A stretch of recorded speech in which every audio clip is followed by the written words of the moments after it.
बनाने का काम का है, या कितने काम का है आप अभी जानते नहीं कितना कीमती होती है। बहुत तरह की उससे सीधी गौमूत्र से कई बीमारियां ठीक होती हैं, देसी होना चाहिए, जर्सी नहीं, है ना। तो बहुत सारे काम का वो अपने आप में दवाई है, ऑक्सीजन की जो चलती फिरती फैक्ट्री है। तो कितनी भी आपको बताएंगे, आप यहाँ से लेकर 20 साल भी सुनेंगे तो गाय की कथा बंद नहीं होगी। तो सबकी जो है अधिष्ठात्री, इसलिए हम उसको माता कहते हैं। हम बेवकूफ नहीं है जो उसको गाय माता और गाय को इतना सम्मान इतना पूजन करते हैं, तो उसके पीछे विज्ञान है। तो माता रुद्राणाम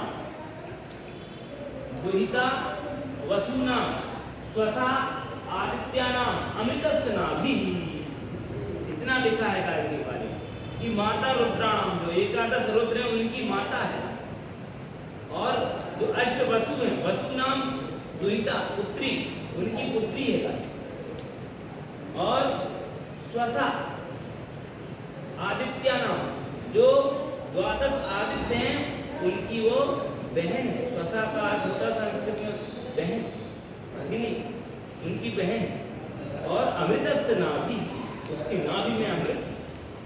इतना भी व्यक्ति बीमार हो तो वैद्य बताता था गाय का दूध के साथ सेवन करिए दवा, तो तब जाके उसका रोग ठीक होता था। इतना उसके नाभि में अमृत है।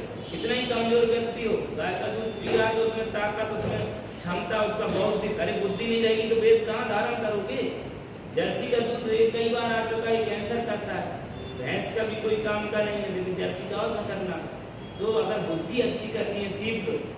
आपको ऐसे विद्वान बनना है कि 50 लोगों के सामने अपनी बात बोल सकें, तो उसके लिए अच्छा अध्ययन करना पड़ता है, पढ़ाई करनी पड़ती है। चीज से कुछ नहीं हो जाता है, वेद व्याकरण सब पढ़ना पड़ता है, न्याय दर्शन मीमांसा, है ना।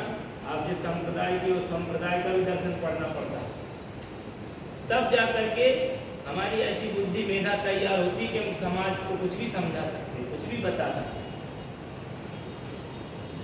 तो इस तरह से गाय की कहां तक महिमा कहें, स्वयं भगवान साक्षात नारायण भगवान कृष्ण के रूप में अवतीर्ण होते हैं, और आपसे भी छोटी उम्र, यहाँ तो कोई नहीं होगा 10 साल से 8 साल से नीचे।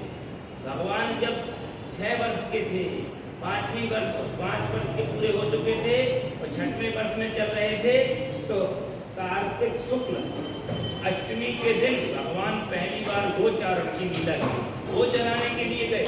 भगवान ने सब जानते माखन चोरी लीला की, भगवान ने जो है चीर हरण किए, भगवान ने पूतना वध की लीला की। ऐसी भगवान ने सैकड़ों लीलाएं की, पर भगवान को गाय चराने की क्या पड़ी थी। गाय चराने की लीला करने की क्या आवश्यकता थी उस नारायण को, जो सबका स्वामी है, जिसने सबको बनाया। तो उन्होंने भी लीला करके दिखाया कि सीखो मेरे से, यद्यद् आचरति श्रेष्ठ तत्तदेवेतरो जनः। गीता में लिखा है जो समाज में उस समय श्रेष्ठ होता, भगवान उस समय सबसे श्रेष्ठ। तो जो आचरण करता है हम लोग उसी को देख के करते हैं। आप यहाँ हैं, यहाँ महाराज जी जो करेंगे आप उनका सीखेंगे, ऐसे तिलक लगाना है, ऐसे बाल रखना है। गुरु जी जो आपके करेंगे आप उनसे ही सीखेंगे। तो आपके गुरुकुल का जो माहौल है, आप अपने गुरु जी से, महाराज जी से, यहाँ रहने वाले बड़े भाइयों से सीखेंगे। दूसरे गुरुकुल का जो माहौल है वो वहाँ सीखेगा। तो यहाँ तो वही श्रेष्ठ है ना, दुनिया के अंदर कौन श्रेष्ठ है। तो उस समय भगवान श्रेष्ठ थे। भगवान ने जो लीलाएं की, लोग उन्हीं का ना अनुकरण कर रहे हैं। तो कपड़े तिलक तो सब लगाते, भगवान कृष्ण बनते हैं, बांसुरी ले लेते, पर गौ को क्यों भूल गए। तो गाय के लिए हमें करना पड़ेगा। आज से छोटी उम्र से जब इस अभियान से 2 साल तक चलेगा, अपने घर वालों को तो बता सकते हैं ये एक अभियान चल रहा है। अपनी बुआ को, मौसी को, दूसरे रिश्तेदारों को आप जुड़िए, इसमें करना कोई रुपए लगना है ना रुपए देना है, बस केवल एक हस्ताक्षर होगा।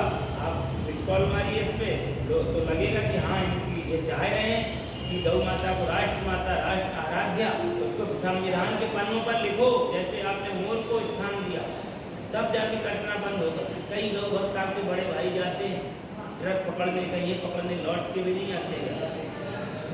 गाय माता को बचाने के लिए अपनी जान बीच में ट्रक पे गाड़ी अड़ा देते हैं। अभी आपने सुना होगा कि हरसा वाले बाबा मर गए, गौरक्षक थे।